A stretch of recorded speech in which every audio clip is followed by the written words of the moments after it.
इस कहानी की शुरुआत में हमें एडिनबर्ग के स्कॉटलैंड में 1874 का सीन दिखाया जाता है, जहां काफी ठंड पड़ रही थी, इसलिए वहां घरों के ऊपर बर्फ जम जाती है। वहीं हमें एक औरत को दिखाया जाता है जो प्रेग्नेंट थी। उसके पेट में दर्द होता है और वो पास के घर में जाती है। ठंड इतनी ज्यादा थी कि उसके आंसू भी बर्फ बन जा रहे थे। वो घर के पास पहुंचकर बेहोश हो गई थी। तभी घर का दरवाजा खुलता है और घर के अंदर से एक बिल्ली और औरत निकलती है, जो उस बेहोश औरत को खींचकर घर के अंदर ले जाती है। घर के अंदर एक औरत थी जिसका नाम मेडेलिन था। वो उस औरत की डिलीवरी करवाती है। वो बच्चे को देखकर कहती है कि इसका दिल बर्फ जैसा सख्त है, जो कि धड़क नहीं रहा था। वो बच्चे को बचाने के लिए एक घड़ी का दिल बनाती है और उस बच्चे के असली दिल को निकालकर घड़ी वाले दिल को लगा देती है और उसके अंदर चाबी लगाकर घड़ी को चालू कर देती है, जिसकी वजह से सभी घड़ियां बजने लगती है। बच्चा मेडेलिन को अपनी माँ समझता है, मगर उसकी माँ नहीं होती और बच्चे को अपनी असली माँ को देती है। सभी सो जाते हैं, मगर बच्चे की माँ को लगता था कि मेडेलिन उसके बच्चे का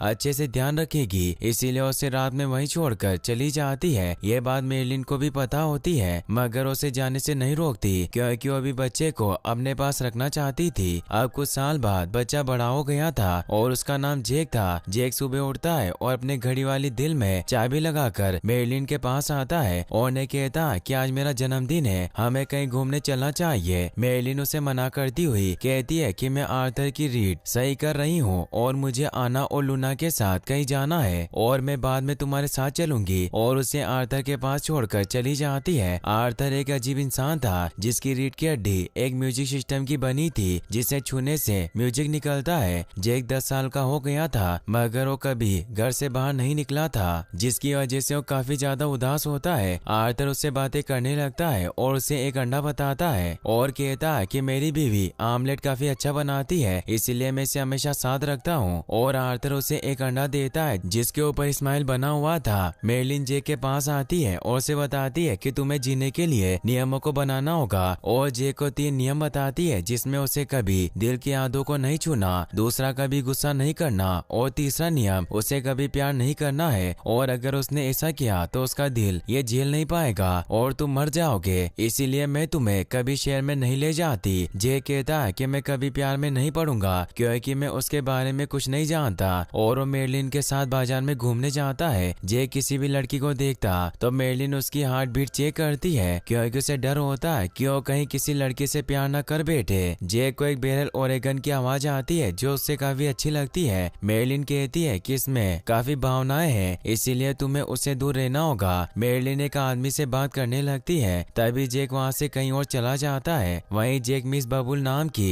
एक लड़की के पास चला जाता है जो गाना गाती है। जेक भी उसके पास जाकर गाना गाने लगता है, जिसकी वजह से उसका दिल जलने लगता है, क्योंकि जेल को बबुल पसंद आ गई थी। बबुल जेक को किस करने लगती है, तभी वो बेहोश होकर नीचे गिर जाता है। मेडेलिन जेक को होश में लाती है और उसे एक थप्पड़ मारकर कहती है कि मैंने तुम्हें मना किया था कि तुम किसी से प्यार नहीं करोगे, और अगर तुम फिर से प्यार का नाम लोगे तो तुम मर जाओगे। मगर जेक को अभी बबुल ही दिखाई दे रही थी और उसके सपनों में खोया रहता था। अगले दिन सुबह मेडेलिन जेक को बताती है कि वो कभी मां नहीं बन सकती और उसे खोना नहीं चाहती। जेक के पास आना और लूना आती है। वो उससे कल शहर में जाने के बारे में पूछती है। जेक कहता है कि मैं एक लड़की से मिला हूँ जो काफी सुंदर थी। आना और लूना उसे प्यार करने से मना करती है और बताती है कि इसमें तुम्हारी भलाई है, वरना तुम मर जाओगे। फिर वो दोनों जेक को अपने बर्थडे के लिए गिफ्ट देती है। वो लूना से पूछता है कि तुम्हें ड्रेस कहाँ से लाई, क्योंकि ऐसी ड्रेस बलून ने भी पहनी हुई थी। लूना कहती है कि मेरे बचपन की स्कूल की ड्रेस है। जेक मेडेलिन के पास आता है और उसे कहता है कि मुझे स्कूल जाना है, क्योंकि मैं अपने 3 नियमों को और अच्छे से समझना चाहता हूँ। मेडेलिन उसे स्कूल जाने से मना करती है और कहती है कि तुम स्कूल में बोर हो जाओगे और हर कोई तुम्हारी घड़ी का मजाक बनाएगा।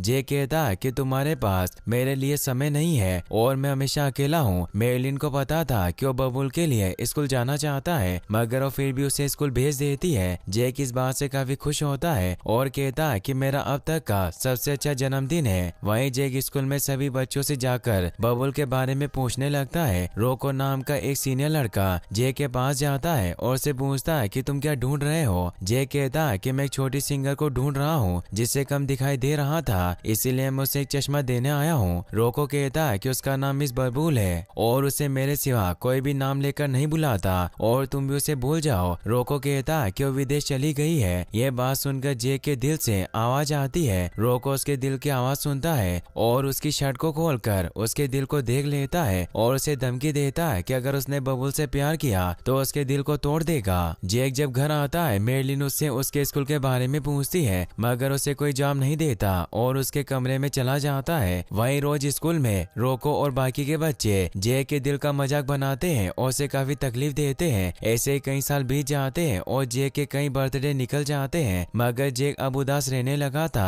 क्योंकि अभी तक बबुल को नहीं ढूंढ पाया था। वहीं एक दिन स्कूल में रोको के हाथ से एक कार्ड गिरता है जिसे बबुल ने जेक के लिए भेजा था। वो उसे हर जन्मदिन पर कार्ड भेजती थी, मगर रोको उसे नहीं देता था। जेक वो कार्ड पढ़ लेता है और उसे पता चल जाता है कि वो कार्ड बबुल ने उसके लिए भेजा है। रोको से कार्ड मांगता है, मगर जेक उसे कार्ड नहीं देता, जिसकी वजह से दोनों कार्ड को खींचने लगते हैं और कार्ड बीच में से फट जाता है, जिसकी वजह से रोको जेक को मारता है और उसके दिल को खराब करने लगता है। तभी जेक के हार्ट वॉच में टॉय कोयल से उसकी आंख में लग जाती है, जिसकी वजह से जेक भागकर अपने घर आ जाता है। जेक भागते हुए मेरलिन के पास आता है और उसे कहता है कि मैंने रोको को मार दिया है, मैंने उसकी आंखों में घड़ी का कुकू डाल दिया है और पुलिस मुझे पकड़ लेगी। मेरलिन कहती है कि मैं पुलिस को संभाल लूंगी और तुम पीछे के रास्ते से भाग जाना। मैं पुलिस से कहूंगी कि तुम घर पर नहीं आए और मैं तुम्हारे मरने का नाटक करूंगी और तुम्हारी कब्र पर एक पेड़ लगा देंगे, क्योंकि कब्रिस्तान में भूत है, इस वजह से पुलिस कब्र को नहीं खोदेगी। और कहती है कि तुम कहीं भी जाओ पर अपनी घड़ी की चाबी को कभी मत भूलना और हमेशा घड़ी के साथ ही रहना। जेक मेरलिन को गले लगाकर वहाँ से चला जाता है। वहीं जेक एक ट्रेन से कहीं और जा रहा होता है और उसे बबुल की याद आती है। जेक के पास एक आदमी आता है और उसे डराने लगता है। जेक उसे बचकर भागने लगता है क्योंकि उसे मारने वाला था। ट्रेन एक स्टेशन पर रुकती है जिसमें जॉर्जेस मेलियस नाम का एक आदमी चढ़ता है, जिसे देखकर जेक को मारने वाला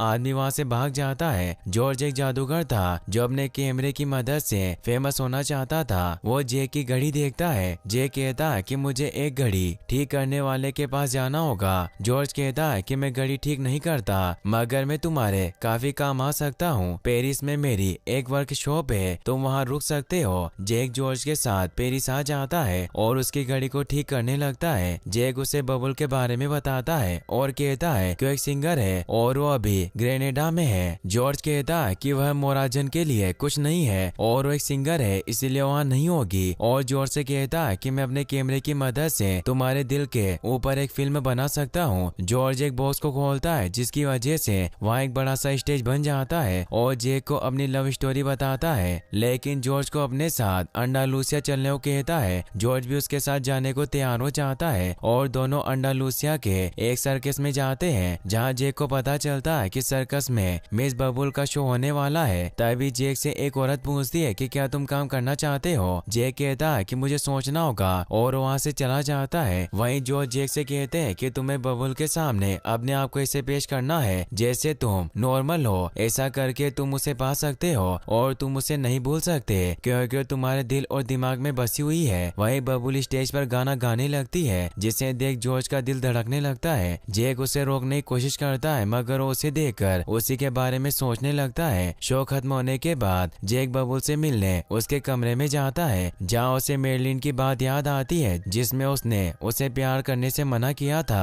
बबुल कमरे में आती है और उससे पूछती है कि तुम कौन हो। जेक कहता है कि मैं अपने जूतों की लेस बांध रहा था, गलती से कमरे में आ गया। बबुल कहती है कि जब कोई लड़की कमरे में आती है तभी उसी के कमरे में जाते हो और उससे पूछती है कि क्या हम पहले मिल चुके हैं। जेक बबुल को चश्मों का एक बुके देता है और कहता है कि मैं आपके लिए लाया हूँ। बबुल बुके लेकर कहती है कि मैं अब चश्मे नहीं पहनती हूँ क्योंकि मैं चश्मे में अच्छी नहीं लगती और उससे पूछती है कि तुम यहाँ के तो नहीं हो। जेक उससे कहता है कि क्या हम कल मिल सकते हैं। बबुल कहती है कि पता नहीं। जेक कहता है कि मैं गोश्त ट्रेन में लोगों को डराने का काम करता हूँ। बबुल कहती है कि मैं तुम्हारे डराने का तरीका देखने कल 4 बजे गोश्त ट्रेन में आऊंगी। जेक भागकर गोश्त ट्रेन की ओनर के पास जाता है और उसे कहता है कि क्या मैं यहाँ काम कर सकता हूँ। वो कहती है कि तुम लोगों को डराने के लिए क्या कर सकते हो। जेक उसे अपने घड़ी वाला दिल दिखाता है, जिसे देखकर उसे काम पर रख लेती है और उसे कहती है कि बस लोगों को डराते रहना, हम दोनों दोस्त बन जाएंगे। अगले दिन बबुल गोश्त ट्रेन में आती है। जेक अपनी घड़ी में चाबी भरता है और बबुल को जाकर डराता है। बबुल जेक से डर जाती है, मगर वो ट्रेन में किसी को नहीं डरा सकता, जिसकी वजह से गोश्त ट्रेन की ओनर जेक से कहती है कि ताकि तुम किसी को भी नहीं डरा पाए। बबुल कहती है कि मैं सच में डर गई थी। बबुल कहती है कि मैंने तुम्हें कहीं देखा है। जैक उसे बताता है कि तुम मेरे साथ डांस करना चाहोगी। बबुल उसके साथ डांस करने लगती है। उसे उसकी घड़ी की आवाज आती है। जैक कहता है कि यह बारिश की आवाज है। बबुल कहती है कि मैंने इसे पहले भी कहीं सुना है। जैक कहता है कि मेरा दिल है, जब मैं पैदा हुआ था तब मेरा दिल जम गया था, जिसकी वजह से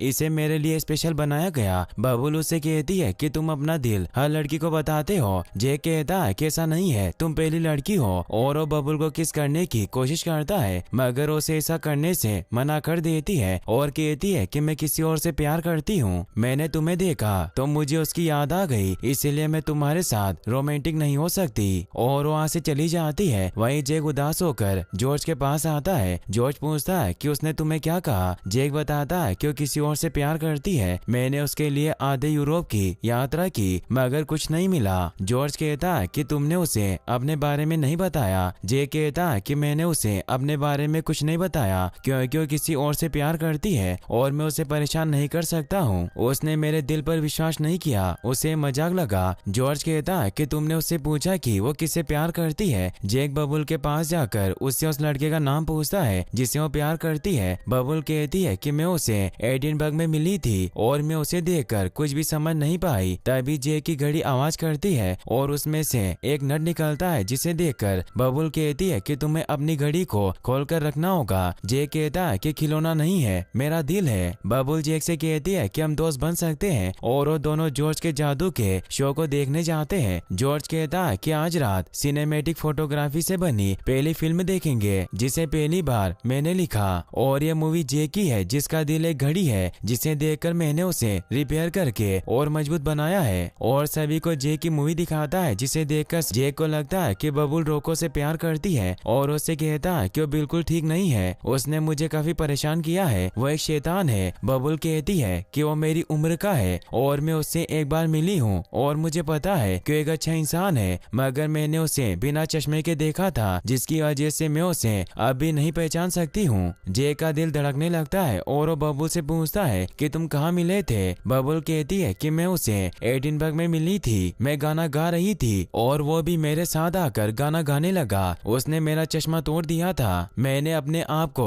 कभी इतना खुश महसूस नहीं किया था। और वो हवा में उड़ने लगती है। जैक कहता है कि मुझे तुम्हें कुछ कहना है कि मैं तुमसे कल फिर मिलना चाहता हूँ। बबुल उससे मिलने के लिए हाँ कर देती है और उसे कहती है कि मुझे लगता है कि तुम मुझसे कुछ और कहना चाहते हो। वहीं जैक जोर से कहता है कि बबुल मुझसे प्यार करती है, मगर वो एडिनबर्ग वाले जैक से भी प्यार करती है। जॉर्ज कहते हैं कि वो भी तुम ही थे और तुम उसे बता सकते हो कि तुम ही जैक हो। जैक कहता है कि मैंने उसे बताने की कोशिश की, मगर मैं ऐसा नहीं कर पाया, और अगर मैं उसे शुरू से सब कुछ बता दूं तो उसे यकीन हो जाएगा। इसमें तुम्हें मेरी मदद करनी होगी। जॉर्ज उसकी मदद के लिए मान जाते हैं। वहीं बबुल अकेले ही जॉर्ज का शो देखने जाती है। जॉर्ज उसे जैक और जॉर्ज की लव स्टोरी दिखाता है। ये सब देखकर बबुल रोने लगती है। जैक उसके पास आता है और उसकी ड्रेस का फटा हुआ टुकड़ा देता है जो उसे बचपन में मिला था। ये सब देखकर बबुल बेहोश हो जाती है। जैक उसे उसके घर ले आता है और उसे किस करने की कोशिश करता है, मगर हर बार उसे मेरलिन की याद आती है, जिसकी वजह से उसे किस नहीं कर पाता। जैक हिम्मत करके फिर से बबुल को किस करता है, तभी वो जाग जाती है और उसे कहती है कि तुम ये क्या कर रहे हो। जैक कहता है कि मैं किस करने की कोशिश कर रहा था। बबुल कहती है कि मैं तुम्हारे ऊपर भरोसा नहीं कर सकती क्योंकि मेरी माँ ने मुझे सिखाया है कि मुझे मेरी आंखों पर ही भरोसा करना चाहिए। बबुल बताती है कि मेरे पिता को किसने फंसा दिया था, जिसकी वजह से मैंने फैसला किया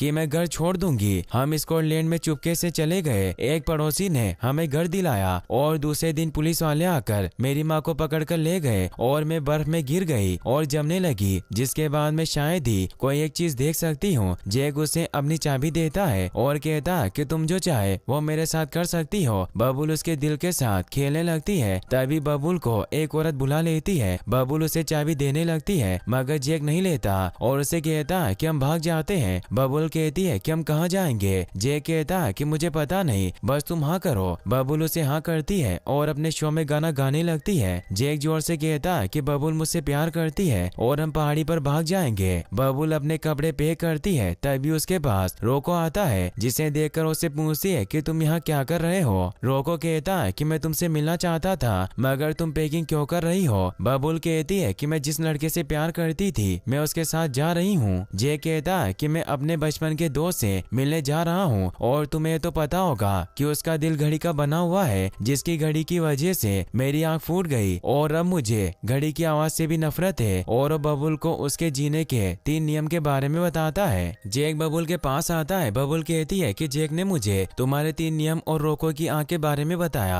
और तुमने मुझसे ये सब क्यों छिपाया, और मैं तुमसे प्यार नहीं कर सकती क्योंकि मैं तुम्हारा खून नहीं करना चाहती। जेक कहता है कि ये सब झूठ है और वो मेरे खिलाफ तुम्हें भड़का रहा है और उससे गुस्सा आ जाता है, जिसकी वजह से उसका दिल जलने लगता है। बबुल वहाँ से जाने लगती है। जेक कहता है कि मैंने तुम्हें पहली बार देखा तो मैं तुम्हें देखता ही रह गया, मैं तुमसे बहुत प्यार करता हूँ। मगर बबुल उसे वहाँ से जाने को कहती है। जेक इस बात से काफी दुखी होता है, जिसकी वजह से उसका दिल उसे झेल नहीं पाता। रोको कहता है कि मैं जेक से अपना बदला लेकर रहूंगा और मेरा प्यार बबुल से सच्चा था, जिसे पाने के लिए मैं यहाँ आया हूँ, और जेक को मारने के लिए उसे उकसाता है। जेक रोको से लड़ने लगता है। बबुल दोनों को रोकती है। रोको बबुल को अपने साथ ले जाता है, जिसकी वजह से जेक का दिल टूट जाता है और वो जॉर्ज के पास जाकर उसे अपना दिल बदलने को कहता है, क्योंकि उसे हमेशा कमजोर बनाता था। वो जॉर्ज से कहता है कि तुम मेरे दिल को बदल दो, जिसके बाद मैं कभी प्यार नहीं करूंगा। जॉर्ज कहता है कि तुम्हारी चाबी कहाँ है। जेक कहता है कि वो मैंने बबुल को दे दी है। जॉर्ज कहता है कि अब तुम्हें मेरे लिए नहीं बचा सकती है, मैं कुछ नहीं कर सकता,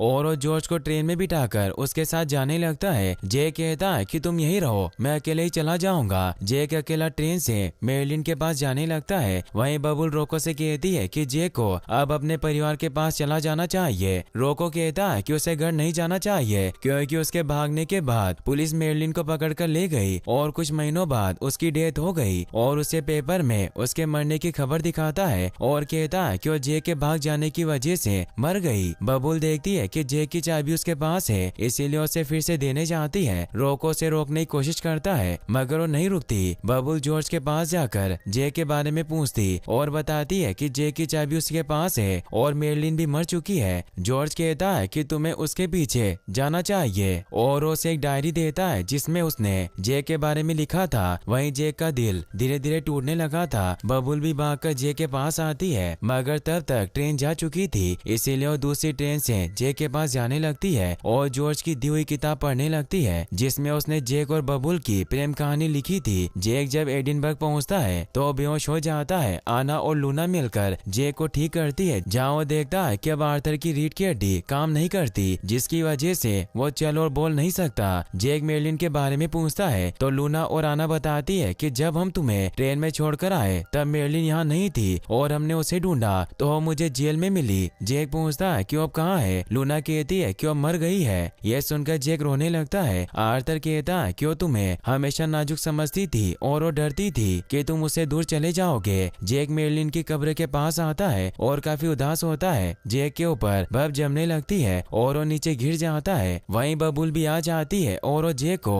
उसकी चाबी वापस लगाने लगती है, मगर जेक उसे ऐसा नहीं करने देता और कहता कि तुम मेरे पास वापस आई हो, इसीलिए मेरा दिल फिर से धड़कने लगा, और वो चाबी फेंक कर बबुल को किस करता है। और जब वो उसे किस करना बंद होता है तो जेक के लिए समय वहीं रुक जाता है और जमी हुई बर्फ को पकड़कर हेवन में जाने लगता है और एक गाना गाता है, और ये कहानी यहीं पर खत्म हो जाती है। गाइस, अगर आपको ये वीडियो अच्छी लगी हो तो इस वीडियो को लाइक करने के साथ साथ चैनल को सब्सक्राइब जरूर कर लें, और अगर आप ऐसी ही और इंटरेस्टिंग वीडियो देखना चाहते हैं तो आप एंड स्क्रीन पर क्लिक करके इन वीडियोस को भी वॉच कर सकते हैं। Thanks for watching.